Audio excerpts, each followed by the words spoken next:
राधे राधे दोस्तों। आज हम आपके लिए माँ तुलसी की बहुत अच्छी कहानी लेके आए हैं। एक समय की बात है, किसी नगर में एक ब्राह्मण का पुत्र अपनी पत्नी और बहन के साथ रहता था। उसकी बहन ने तुलसी पूजन का नियम ले रखा था। वह सुबह शाम तुलसी में घी का दीपक जलाती थी, तुलसी को जल व दूध से सींचती थी। उसके तुलसी पूजन से उसकी भाभी बहुत ही नाराज़ रहती थी और कहती, तेरे विवाह में तुझे ये तुलसी का पौधा ही दूंगी।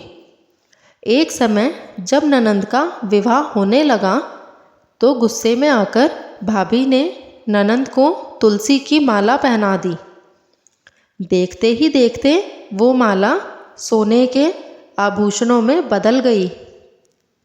जब बाराती खाना खाने बैठे तो उसकी भाभी ने तुलसी का गमला फोड़कर सबको खाने के रूप में परोस दिया।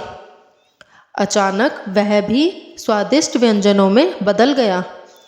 जब ननंद की विदाई होने लगी तब भाभी ने उसे वस्त्रों की जगह जनेऊ रखकर दे दिया। जब वह ससुराल पहुंची तो वह जनेऊ रेशमी वस्त्रों में बदल गया। यह देखकर उसके ससुराल में सभी बहुत तारीफ करने लगे। कुछ समय बाद एक दिन भाई ने अपनी पत्नी से कहा, बहन के विवाह को बहुत समय हो गया है, चलो उसे लेने चलते हैं। भाभी ने उसके ससुराल वालों को देने के लिए एक बक्से में तुलसी के पत्ते और मंजरी भर दी। ननंद के घर पहुँचे तो जैसे ही वह बक्सा खोलकर देखा तो उस बक्से में रेशमी वस्त्र और आभूषण निकले, जिसे देखकर सभी बहुत खुश हुए। यह देखकर भाभी चकित रह गई। तब ननंद बोली, भाभी, यह सब मेरे तुलसी पूजन का फल है जो माँ तुलसी ने मुझे लौटाया है। यह सब देखकर भाभी ने अपनी बेटी को कहा कि अब से तुम रोज तुलसी पूजन किया करो। बेटी बिना मन से रोज तुलसी पूजने लगी, जिससे उसकी माँ बहुत खुश रहती थी।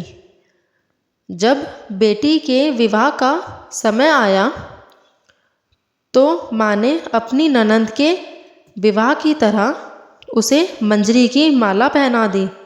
खाने के लिए सभी बारातियों के आगे तुलसी का गमला फोड़कर परोस दिया, लेकिन ना तो मंजरी की माला सोने के आभूषणों में बदली और ना ही फूटा हुआ गमला स्वादिष्ट व्यंजनों में बदला। यह देखकर सभी बाराती बहुत निंदा करने लगे। तब उसका पति बोला, मेरी बहन ने सच्चे मन से तुलसी पूजन किया था, इसलिए तुलसी माता ने उसका साथ दिया और तुमने लालच में आकर अपनी बेटी से ज़बरदस्ती तुलसी पूजन करवाया, जिसका अंजाम यह हुआ कि बेटी के ससुराल में हमारी निंदा हो गई। हे तुलसी माता, जैसे कृपा आपने ननंद पर करी वैसी ही इस कहानी को कहते, सुनते और हुंकार भरते सब पर करना। जय तुलसी माता।